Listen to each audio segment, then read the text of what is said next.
One of the great things about taking so many temple members to Israel year after year is that I get to practice speaking Hebrew nonstop for 10 days. Of course, as Israelis here can attest, you speak to them in Hebrew, they speak to you back in English.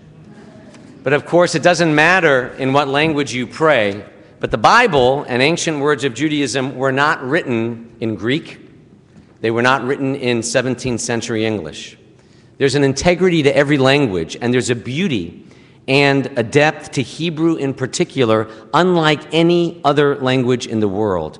The very word Sabbath comes from the Hebrew word to go on strike, from work that is, just as God did after creating the world. We're told in the Hebrew, Vayinafash in Genesis, which in most English Bibles and probably in your prayer books translate in the book of Genesis, and God rested on the seventh day. But the Hebrew is deeper than that. It literally means, and God, follow the spelling, R-E-hyphen-S-O-U-L-E-D, himself. God got his soul back. That's what we're supposed to do on the Sabbath. Many words have been penned about the Sabbath by great writers. It's not just that the world needs the idea of Sabbath like never before, Shabbat, especially in unplugging from the wired world we all live in. This is the first service I've led in over a year where a phone hasn't gone off. It will. But don't embarrass the person because they feel the worst when it happens. We tend to forget how Shabbat, as a social and psychological concept, was so progressive for its day. Remember, Shabbat, this holiest day, was established at a time when kings ruled their subjects and enslaved them. The abuse and so-called honor killing of women were routine. Polygamy, slavery was widespread. Children were enslaved and sacrificed. There were no schools for education. Adulterers were stoned to death. And all of a sudden, this enlightened, progressive idea of Shabbat, in contrast to the biblical view of work, which is viewed not as an ideal. Work, we learn, can be a burden and a punishment. Even though we get satisfaction from our work, it should never be our highest priority. After the wonderful days and nights of our spiritual journey to Israel, I would go back to my hotel room and I read a book dealing with Hebrew nuances. And I learned something I never noticed or considered before concerning what you all know as the Ten Commandments, where we are commanded to remember the Sabbath in Exodus and keep the Sabbath in Deuteronomy, when it repeats the Ten Commandments. What I learned from one of Israel's most popular Hebrew writers today, Meir Shalev, is that the most interesting and provocative of the Ten Commandments is the last one. You shall not covet.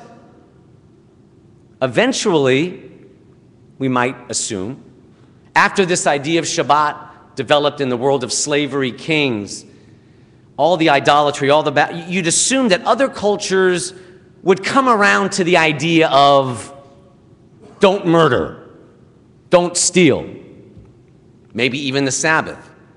But you shall not covet may be the most unusual and original commandment of all, unparalleled to this day. The meaning of you shall not covet has perplexed Jewish commentators for centuries. Is coveting the sheer craving itself, I want that outfit?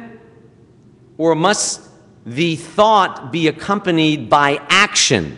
I'm going to take it. It's not as easy as it sounds. Coveting can be the reason for an illegal act, such as robbery, or even violence, such as rape or murder. But coveting can also be used for a positive act, a desirable act, such as the drive for success in the workplace, or creating new products and ideas, building upon other ones. They came up with the 2G, now there's a 3G, and we got to come up with a 4G.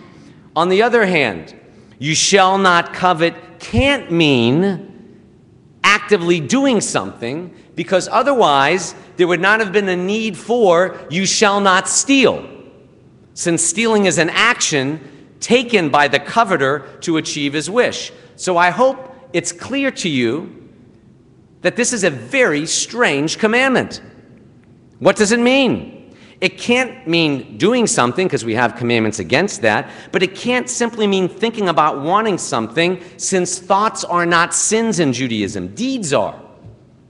In the Sermon on the Mount, Christianity changes the definition of sin from something you do to who you are. That's why some of you may be old enough, not you kids, but I'm old enough to remember this. Remember when Jimmy Carter said decades ago that he lusted after other women in his heart? He did commit a sin according to the New Testament. But in the Jewish Bible, the Torah, Jimmy Carter didn't commit a sin. He was normal if he had a passing lustful thought. So what is coveting then? The Hebrew helps. And here's what I didn't notice until late, like 2 in the morning, reading this Hebrew author. The 10 Commandments appear not only in Exodus 20, but also in Deuteronomy 5. And in the Exodus version, the commandment goes like this: "You shall not covet your neighbor's house. You shall not covet your neighbor's wife, or his male or female maidservant, or his ox, or his donkey, or anything that is your neighbor's." But in Deuteronomy it reads, listen closely, there's a change. "You shall not covet your neighbor's wife, nor shall you crave," tit aveh, "your neighbor's house, his field, his male or female maidservant, or his ox or donkey, or anything that is your neighbor's." It's easy to notice the small change in the objects of the coveting and the order, but the important thing is that in Deuteronomy, a synonym is added to the word covet. "You shall not crave."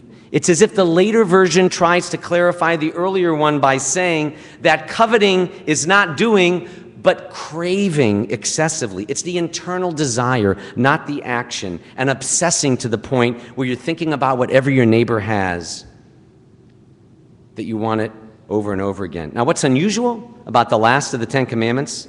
Think about this. There is no punishment prescribed for doing it. If you steal or murder, God forbid, even if you disrespect your parents, that's in there, number 5. Or bear false witness, there are clear-cut punishments. But nowhere is it specified how a coveter is to be punished.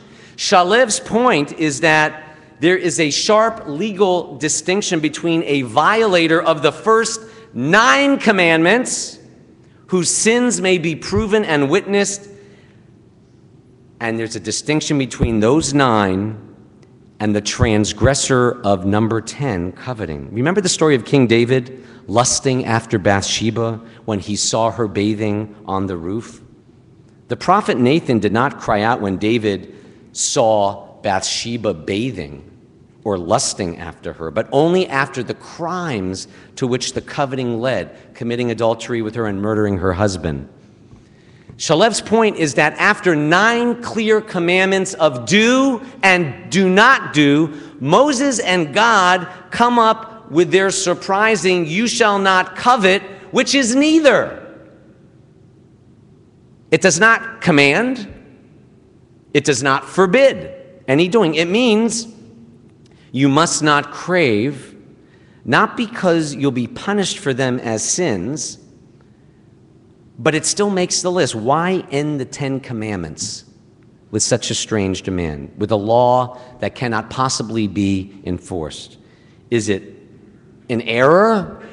There are no mistakes in the Bible. Or could it be that Moses and God topped off the 10 Commandments with one that nobody can keep, because ending the 10 Commandments with one that nobody can keep is exactly what God had in mind?